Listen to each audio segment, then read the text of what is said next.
ဒီခွင်းပိတ်လေး alpha နဲ့ဒီခွင်းပိတ်လေးနော် function သွင်းတာလို့ခေါ်တယ်အဲ့ဒါနော်အဲ့ဒါပြန်နှိပ်ပြမယ်နော်ဆင်မဒီမှာ integral sign နှိပ်တယ် x က alpha ရဲ့ဒီခွင်းပိတ်လေးရဲ့နှိပ်တယ်ကျူတင်မယ်ပြီးသွားရင် arrow လေးနဲ့ထွက်လိုက်တယ် arrow လေးနှိပ်လိုက်လို့ရှိရင်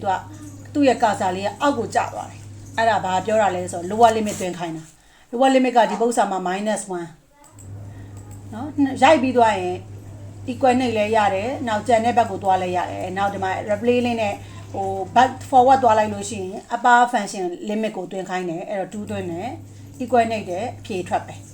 15/4နော်ပိုင်းဝေးကကြီးနေလို့ miss number လေးနဲ့ပြန်ထုတ်ပေးတယ်ဆရာမကတော့နော်4342 3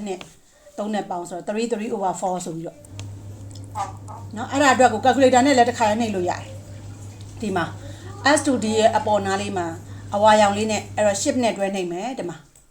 သူကသူချိန်မိသားလေးကိုစဉ်းစားနေစရာမလို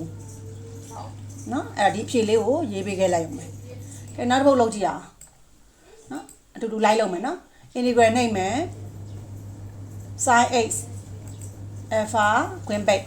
ပြီးရင်ဒီမှာခွင်းစာထားတာ sin function ကအဲ့ဒါကြောင့်ခွင်းပိတ်ပြီးရင် arrow လေးထွားမယ် lower limit သွင်းမယ်0 upper limit သွင်းမယ် pi/2 အဲ့တော့ဒီမှာ pi နှိပ်မယ် shift နဲ့ပိုင်းဒီမှာ2ထည့်မယ် pi/2 equal နှိပ်မယ်အဖြေက1ရလားဟုတ်နော်ဒါပိုင်တန်မိုးတွေနဲ့မို့လို့ဆရာမတို့ကနော်ပိုင်တန်မိုးတွေပါနေတဲ့တကြောင် calculator မှာဆိုတော့ radian မုတ်ထဲဝင်နှိပ်ရမယ်ဒီနားလေးမှာဝင်နေရမယ်နော်တမင်ဟုတ်ကဲနောက်တစ်ခုနှိပ်ရအောင် c integral နှိပ်မယ် square root of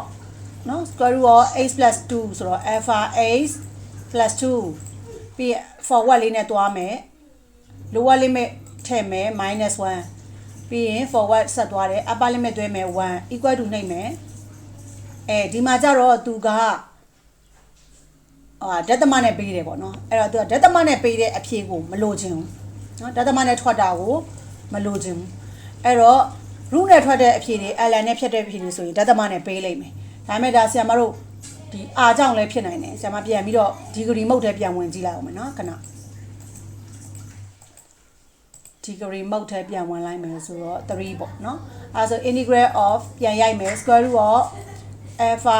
x plus 2ပြီးသွားရင် back လေး forward လေးသွားလိုက်တယ် upper limit lower limit ထည့်မယ် lower limit က-1 upper limit က1 equal နှိပ်လိုက်တယ်ဒါလည်းဒသမနဲ့ထွက်တာပဲเนาะဒီဂရီမုတ်ထဲပဲဝင် radian မုတ်ထဲပဲဝင်ဒသမနဲ့ထပ်နေတဲ့အတွက်ကြောင့်မလို့ဒီအဖြေကို calculator ကိုအားကိုးလို့တော့မရဘူးဒါပေမဲ့သမီးကဒီအဖြေကိုမှတ်လိုက်ပြီးတော့ဥပမာတမတ်တန်မေးခွန်းဆိုအပေါ်မှာ ABCD ပါတယ်အဲ့ဒီ ABCD ရဲ့အဖြေတွေကိုလည်း line နှိပ်ပြီးဒီအဖြေနဲ့ဘယ်ဟာတူလဲတူတဲ့ဟာကိုရွေးလို့ရတယ်ဟုတ်နားလည်လားဒါ root ပု္ပ္ပစာတွေ ln ပု္ပ္ပစာတွေဆိုလို့ရှိရင် calculator ကဒသမနဲ့ပဲပေးမှာသမီးဘလို့ပြောင်းရမှာမဟုတ်ဘူးဒီလားဒါနဲ့ပြောင်းလဲမရအောင်အပိုင်းကိန်းပြောင်းလဲသူထုတ်မပေးဘူးအဲ့လိုမျိုးသူတို့ကလက်မခံဘူးဒသမနဲ့အဖြေကိုလက်မခံတဲ့အတွက်ကြောင့်ကိုကဘာလို့ရမလဲဆိုရင်နော်တမတ်တန်အတွက်ဆိုလို့ရှိရင်တော့အဆင်ပြေတယ်ဘာလို့လဲဆို ABCD ပေးထားပြီးသားဖြစ်တဲ့အတွက်ကြောင့်အဲ့ဒီ ABCD မှာရေးပါလာတဲ့အဖြေတွေကိုကိုယ့်ရဲ့ဒီအဖြေနဲ့ပြန်ပြီးတော့ချက်ကယ်လုပ်ပြီးတော့တူတဲ့ဟာကိုရွေးလိုက်ရုံပဲနှစ်မှတ်တန်ဆိုရင်အဖြေကသူမပေးထားဘူးမပေးထားတော့ကိုက calculator ကိုပြီးမှပြန်ပြီးချက်ကယ်အနေနဲ့ပြန်စစ်လို့ပဲရမယ်ပုံမှန်တိုင်းအစားသွင်းပြီးတော့ပဲတွက်သွားအောင်ရလားဒါနှိပ်ကြည့်ပါဦးနော်ဒါ radian နဲ့ဝင်နှိပ်မယ်နော် shift mode ကနေ radian နဲ့ဝင်နှိပ်မယ်4ပေါ့နော်အဲဆိုရင် integral of pi modulus of cos x modulus function ကဒီမှာ abs ဆိုတဲ့ဟာလေးရှိတယ်ဒီနားလေးမှာ abs အဲ့ဒါလေးနှိပ်တယ်ပြီးတော့ cos alpha x နှိပ်မယ်ခွင်းပိတ်နှိပ်မယ်ပြီးတော့ကြတော့အပြင်ကိုထွက်သွားပြီးတော့ limit သွင်းမယ် pi/4 shift နဲ့တွဲနှိပ်တယ်4ပြီးရင် upper limit သွင်းတော့ pi sorry upper limit သွင်းတော့ pi shift နဲ့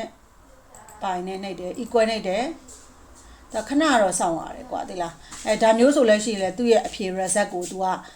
မပေးနိုင်ဘူးပေါ့နော်ဒသမနဲ့ပဲထုတ်ပေးနိုင်တယ်အဲ့ဒါမျိုးဆိုလဲကိုကအဖြေကိုချက်ခင်မဲစစ်လို့ရတယ်နော်အခုသမီးဖတ်စာအုပ်ထဲမှာရေးထားတဲ့အဖြေနဲ့ဒီအဖြေနဲ့တိုက်ကြည့်လိုက်တူလားလို့ဖတ်စာအုပ်ထဲကအပိုင်းကိန်းကို calculator ပြန်နှိပ်တာကိုခဏကူထားစစ်ကြည့်လိုက်တူတယ်နော် ရပြီဆိုရင် exercise လေးလုပ်ကြည့်ပြီးပြောမယ်နော်